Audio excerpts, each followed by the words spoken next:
It's always the radio that gets me. No matter how many years I've spent out here, nothing sends a chill down my spine like the sudden crackle of static in the dead of night. I remember one shift, the wind howling through the pines, when a voice broke through, desperate, garbled, almost pleading.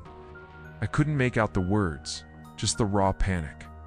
Out here, miles from the nearest town, you learn to trust your instincts. And when the forest goes quiet, when even the animals seem to hold their breath, you know something's wrong. These woods are beautiful by day, but at night they become something else entirely. I used to think I was just being paranoid, but after what I've seen, I know better. These are the stories that keep rangers like me awake long after our shifts end. Listen closely, because you'll never feel safe in the woods again.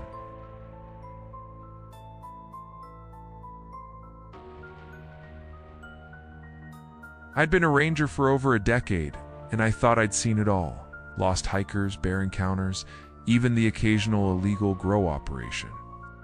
But nothing prepared me for the call I got that morning.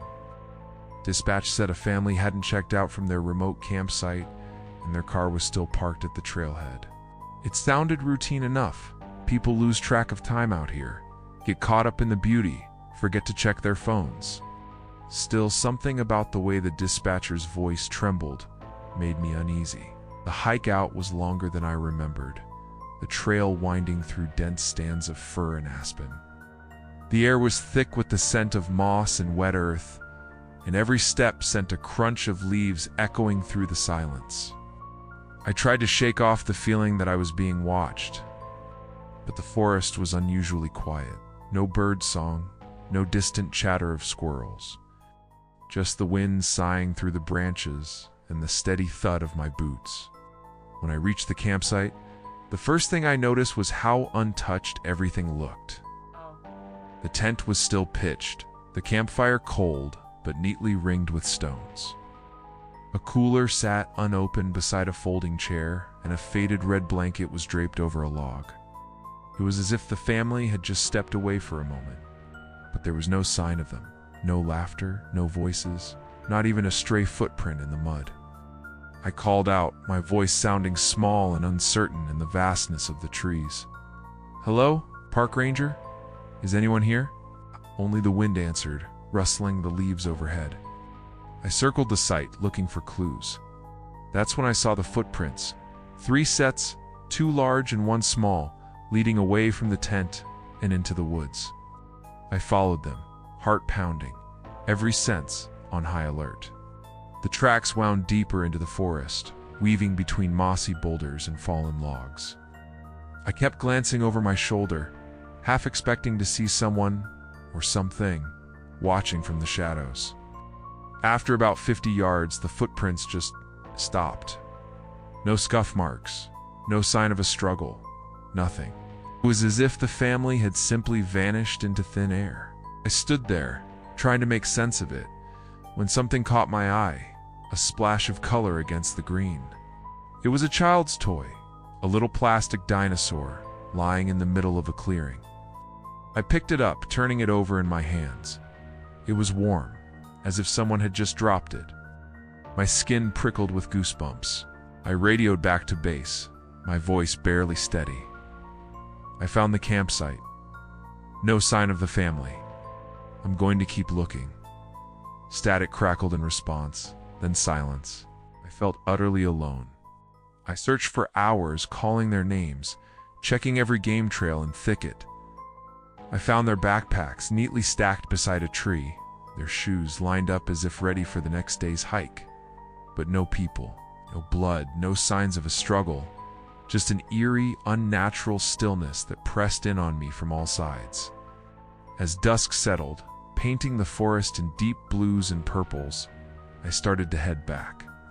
That's when I heard it, a child's laughter, high and clear, echoing through the trees. It sent a bolt of cold fear straight through me. I spun around, shining my flashlight into the darkness, but there was nothing there, just the empty woods, swallowing the sound as quickly as it had come. I never found the family, their case is still open, their belongings still locked away in evidence. Sometimes when I'm out on patrol and the forest goes quiet, I think about that laughter. I wonder if the woods took them, or if something else did. And I wonder if one day I'll hear that laughter again, closer this time, and meant for me. That family was never found, and the forest never gave up its secrets. Even now, the memory of that empty campsite and the echo of a child's laughter haunt me. But as disturbing as that experience was, it's far from the only time the woods have shown their darker side. If you thought that was unsettling, wait until you hear what happened to a park patrol officer on a routine night drive.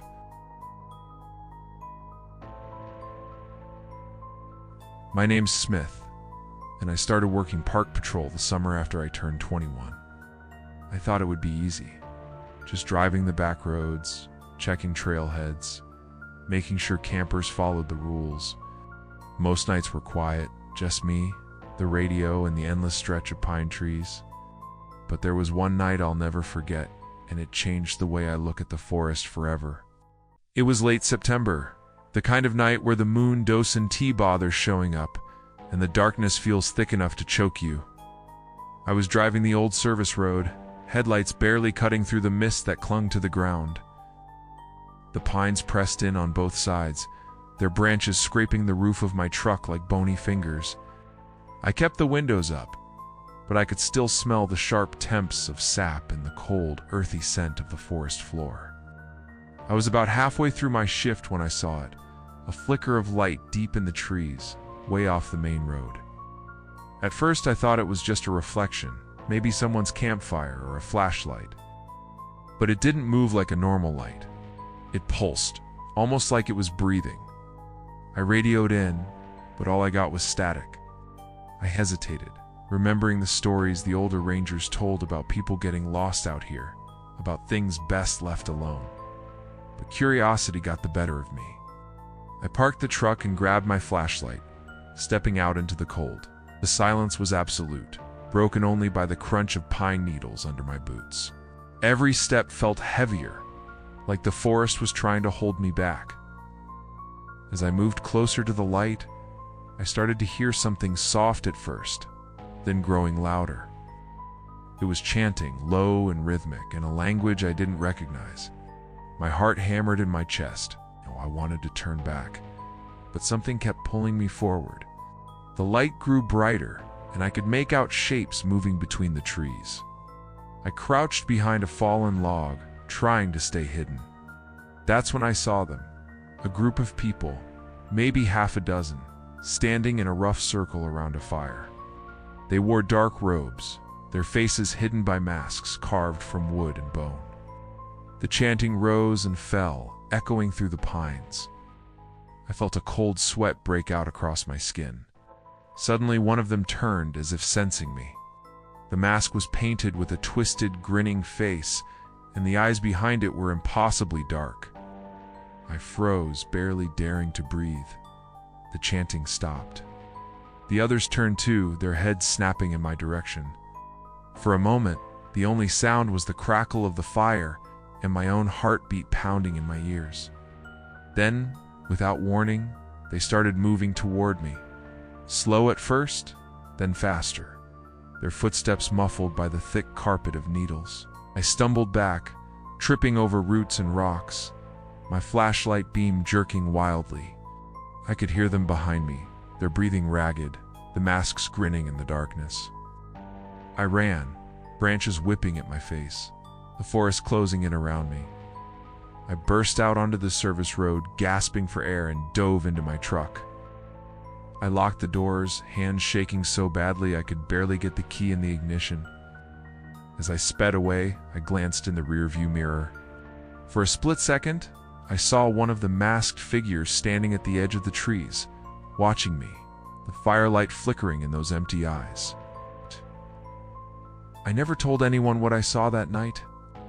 The next day, I went back to the spot, but there was nothing.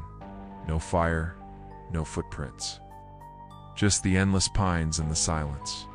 But sometimes, when I'm driving those roads alone, I catch a glimpse of movement in the trees, or hear a whisper on the wind. And I know, deep down, that someone or something is still out there, watching. After that night, I realized the forest holds secrets most people will never understand. The sense of being watched, the things that move just out of sight, it all lingers long after you leave the woods. But as terrifying as my experience was, nothing compares to what one veteran ranger went through during a routine trail inspection. It's an encounter that still haunts him to this day. I've been a ranger in these woods for over 20 years. I know every trail, every bend in the river, every old tree with initials carved into the bark. Or at least I thought I did. There's a comfort in routine, in believing you've mapped out all the unknowns. But the forest has a way of reminding you that you're never really in control. It started on a morning like any other. The air was crisp, the sky a pale blue, and the only sounds were the distant calls of jays and the soft rustle of leaves. I was out inspecting the Northridge trails, making sure the winter storms hadn't brought down any trees. I'd walked this loop 100 times, boots finding the same familiar footholds, mind wandering as I checked off my mental list. That's when I saw it, a narrow path, barely more than a game trail, cutting off from the main route. It was strange. I'd never noticed it before, and it wasn't on any of our maps. The ground looked freshly disturbed, as if something or someone had cleared it overnight. I hesitated, remembering the old stories the locals told about places that didn't want to be found. Trails that led you away and never brought you back. I'd always laughed them off, but standing there, staring at that dark opening in the undergrowth, I felt a prickle of unease. Still, curiosity got the better of me. I radioed in my location, but all I got was static. I told myself it was just the hills blocking the signal, stepped off the main trail and into the unknown. The air changed almost immediately. It grew colder, heavier, as if I'd walked into a different season. The light dimmed, even though the sun was still high. The trees pressed closer together, their branches arching overhead to block out the sky. My footsteps sounded muffled, swallowed by the thick carpet of moss. I kept glancing at my watch, but the hand seemed to move too quickly, then not at all. Time felt slippery, like I was walking in circles even though the path only went forward. As I moved deeper, the forest grew stranger. I heard things that shouldn't have been there, a distant humming like a swarm of bees, then a woman's voice singing an old lullaby, the words just out of reach. Once I thought I heard my own name whispered from behind a tree. I spun around, heart pounding, but saw only shadows shifting in the gloom. I tried to mark my way with bits of orange tape, but every time I looked back, the tape was gone. The path twisted and narrowed, the trees growing gnarled and ancient, their roots snaking across the ground like grasping fingers. I stumbled, catching myself on a trunk that felt oddly warm, almost pulsing beneath my hand. That's when I saw the figures, just glimpses at first, moving between the trees. Too tall, too thin, their faces hidden in shadow. I called out, but my voice sounded small, swallowed by the hush. The figures didn't answer, they just watched, their eyes glinting in the half-light. Panic set in. I tried to turn back, but the trail behind me had vanished, replaced by a wall of tangled branches. My compass spun uselessly, the needle jerking in every direction. I started to run, branches tearing at my clothes, the ground shifting beneath my feet. The forest seemed to close in, the air thick with the scent of earth and rot. I don't know how long I wandered. Minutes, hours, it all blurred together. My legs burned, lungs heaving, but I kept moving, driven by a primal fear I'd never felt before. The whispers grew louder, promising rest, warmth, an end to the fear if I just let go. I almost did. I almost stopped. But something inside me, maybe stubbornness, maybe luck, pushed me forward. I broke through a thicket, and suddenly I was back on the main trail, sunlight streaming through the trees. I collapsed, gasping, the world spinning around me. When I finally made it back to the station, I tried to explain what happened. No one believed me. The next day I went back to the spot, determined to prove I wasn't losing my mind. But the trail was gone. Not overgrown, not hidden, just gone, as if it had never existed. Sometimes late at night, I still hear those whispers calling me back. I see shadows moving at the edge of the light, just out of sight. I know better than to follow now. But the forest remembers. And I wonder, if I ever lose my way again, will I find that trail waiting for me, or will it find me first? The wilderness has always called to us, offering peace, adventure, and a sense of freedom you can't find anywhere else. But as these stories show, the forest holds secrets that go far beyond what we can see in the daylight. Sometimes it's not the wildlife or the weather you have to fear, but the things that move in the shadows, the paths that appear when they shouldn't, and the feeling that you're never truly alone. No matter how empty the woods might seem, but you felt it too. The sudden chill, the sense of being watched, the urge to look over your shoulder, even when you know you're supposed to be alone. If you've ever had a strange or unsettling experience in the woods, I want to hear about it. Share your own forest or park horror stories in the comments below. Who knows? Your story might be the next one to keep us all up at night. Remember, the next time you find yourself deep in the woods, pay attention to the trails you follow. Some paths are better left unexplored. The forest is always listening, and sometimes it answers back.